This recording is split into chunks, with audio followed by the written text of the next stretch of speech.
Dieta ancestral, dieta paleo, dieta primal, dieta paleolítica, até dieta do homem das cavernas.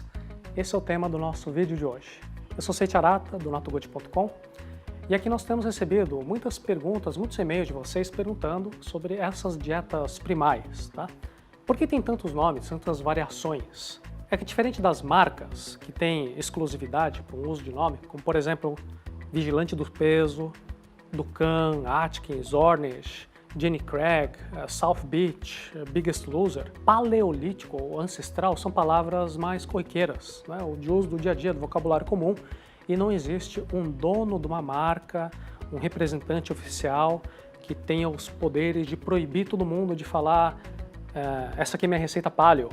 Na verdade, até existe um proprietário da marca The Paleo Diet, que é o Dr. Loren Cordain, mas aí tem todo um papo de propriedade intelectual, direito de marcas e a necessidade de uma marca ter um caráter de distintividade, mas isso aí não faz parte do foco do nosso papo hoje não. Basta a gente entender que paleo ou paleolítico não são palavras de uso exclusivo, por isso tem tantas variações. De fato, hoje nós temos diferentes autores, até mesmo produtores de alimentos processados, fazendo alguma referência a uma alimentação paleolítica. Isso está se espalhando pelo mundo todo.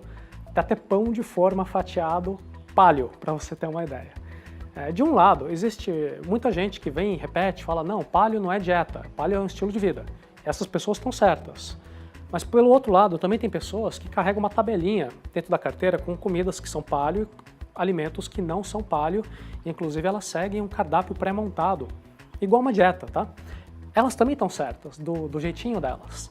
O que eu quero dizer é que não existe uma autoridade suprema, toda poderosa, uma única fonte que diga isso aqui é paleo, isso aqui não é, isso aqui pode, isso aqui não pode. E a gente vê isso na comunidade quando tem pessoas que gostam de citar alguns autores favoritos, né? Dr. Loren Cordain, Mark Sisson, Robb Wolf, Dr. José Carlos Souto, Chris Kresser, a lista é gigantesca. E cada um desses autores tem uma pegada diferente, tem um estilo diferente. Algumas vezes, inclusive, eles vão para os detalhes e esses detalhes podem até ser um pouco contraditórios, porque cada um tem um jeito de explicar, um jeito de entender a coisa. E por tudo isso, tem uma atitude que você nota também, é bem preferida de quem gosta das dietas ancestrais, que é usar uma heurística. Heurística? O que é heurística? Heurística é um macete para resolver um problema. Tá? É uma regrinha bem simples, simples de entender, fácil de lembrar e fácil de aplicar. E a heurística, no caso, é comer comida de verdade. Evitar alimentos processados, evitar comidas que vêm em alguma embalagem, no pacotinho, né? E dar preferências para vegetais frescos, frutas, nozes, carnes de qualidade. Tudo isso é um excelente primeiro passo, só que tem alguns limites. O primeiro limite está na parte de esclarecimento. Pode ser que você encontre alguma certa confusão na hora de aplicar e tentar seguir uma dessas recomendações. Imagina você lá, tá todo, né? Opa, vamos comer um amendoim. E alguém vem e te fala, não, amendoim não pode. Esse amendoim, ele não é paleo de acordo com os autores tal e tal. Ou você está no mercado, aquele mercado orgânico, né, de coisas naturais, está comprando quinoa, fazer uma super salada, tá lá tudo alegre. Alguém vem e te fala, não, eu sei que isso não tem glúten, aliás, você até sabe que a quinoa foi premiada pela Organização das Nações Unidas em 2013. Enfim, é um pseudogrão que não tem glúten e tem uma série de benefícios, entretanto, você devia saber também que ela tem saponinas e por causa das saponinas não pode. E aí vão surgindo várias dúvidas, a gente fica um pouco confuso. O que é a tal da comida de verdade? Né? É feijão. E o queijo coalho, azeitona, tomate, molho de tomate, leites, né? Leite de soja, leite de amêndoa, leite de coco, leite de vaca, leite de cabra, tofu, shoyu, até coisas um pouquinho mais novas, né? A farinha de banana verde, não sei se você já viu essa, cerveja, vinho, mandioca, tapioca, a lista é muito, muito grande. E aí nós vamos ficar com dúvidas, principalmente quem está seguindo uma decoreba, pode tal coisa, não pode tal coisa, por quê? Porque decoreba, você sabe, você se lembra da escola, decoreba nunca é algo bom para o nosso aprendizado. Decoreba não vai servir para uma reeducação alimentar de verdade. Isso só vai aumentar a ansiedade das pessoas, principalmente das pessoas que têm um caráter de perfeccionismo. Os perfeccionistas não querem vacilar, não querem descuidar nos pequenos detalhes, né? Só que daí a gente fica com essa ansiedade, fala, será que pode ou não pode? Na minha opinião, tem um outro problema que é até maior, que é de ordem científica. A heurística, o macete da comida de verdade, ou de vamos comer, gente, aqueles alimentos apenas que os nossos ancestrais tinham acesso. Só isso, isoladamente, não é um embasamento científico, né, que justifique essa escolha, científico clínico.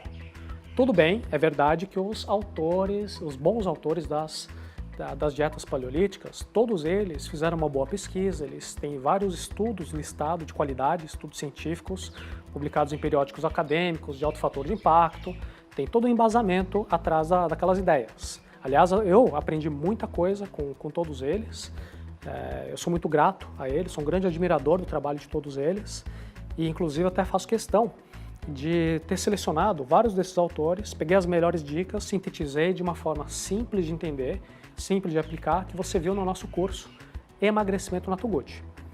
Mas o detalhe que eu quero chamar a atenção hoje é o seguinte: nós temos que tomar muito cuidado quando estamos diante de um argumento que é muito utilizado, frequentemente utilizado, que não, peraí, a revolução agrícola é um fenômeno recente, aconteceu 10, 11 mil anos atrás. Foi na época da Revolução Agrícola que o homem passou a cultivar grãos e daí ele começou a comer coisas que antes ele não tinha costume. E aí no meio dessas novidades a gente passou a ingerir coisas inesperadas que nos fazem mal, né? Por quê? Porque a evolução da espécie humana ainda não teve tempo de selecionar os indivíduos adaptados para esse tipo de estilo de vida. Então o ponto central desse argumento é que a raça humana, né, enquanto espécie, ainda precisa de mais tempo para se adaptar a essas mudanças. Né? Nós temos que... as nossas mudanças genéticas ainda não aconteceram. Bom, esse argumento isolado, ele tem vários problemas. Tá? Mudanças genéticas podem sim acontecer num período muito menor de tempo. Vou dar um exemplo clássico. Você vê em vários países europeus, uma grande parcela da população tem uma mudança genética, que é a tolerância à lactose. Foi bem recente essa mutação genética que permite que o ser humano adulto possa beber leite sem nenhum problema, possa digerir perfeitamente o leite. Isso aí aconteceu uns 7.500 anos atrás. Tá? Para a linha de tempo de evolução de uma espécie, isso é um piscar de olhos, é muito recente. E se propagou muito bem. Um outro ponto que eu acho que é importante a gente perceber é que com esse tipo de pensamento, não, a agricultura é uma coisa nova, isso mudou a nossa vida para pior, porque a gente não está adaptado. Tem o risco da gente cair num erro, um erro até romântico, de idealizar os nossos ancestrais. É o erro da Iracema, quem estudou literatura lembra, né? A Iracema tem aquela ideia, né? Aquela noção idealizada, aquela imagem idealizada do índio brasileiro.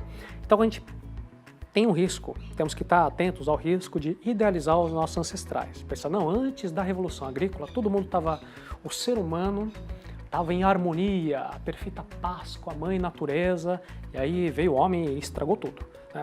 Começou a trazer tecnologia, atrapalhou tudo. A evolução é um processo que ocorre constantemente e em ritmos diferentes, com múltiplas variáveis, em diferentes grupos humanos, diferentes pontos geográficos. O que eu quero dizer é que essa ideia de comer comida de verdade igual aos ancestrais, apenas isso não vai resolver todos os problemas da humanidade hoje. Tá? É uma dica fácil de entender, fácil de aplicar, fácil de lembrar. Então tem um grande mérito, é um excelente primeiro passo para quem está buscando uma melhoria, é um ótimo primeiro passo. Mas para quem realmente quer ter o que eu chamo de decisões conscientes, o que eu sugiro é se aprofundar em saúde baseada em evidências, aprender a separar os bons artigos científicos, que são poucos, daqueles que são de qualidade duvidosa e, principalmente, montar as estratégias próprias considerando a sua individualidade. Né? Saber criar a própria estratégia considerando a sua individualidade, as suas preferências, seus objetivos, quem é você, seu histórico, seu contexto, a sua evolução, seu progresso, porque o seu plano vai evoluir com o tempo. E para isso a gente tem que entender alguns princípios. Eu quero te convidar para isso. Quero te convidar para a gente fazer isso juntos.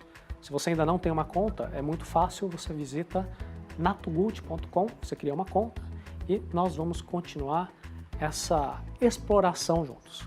Pode contar com a gente e um forte abraço para você.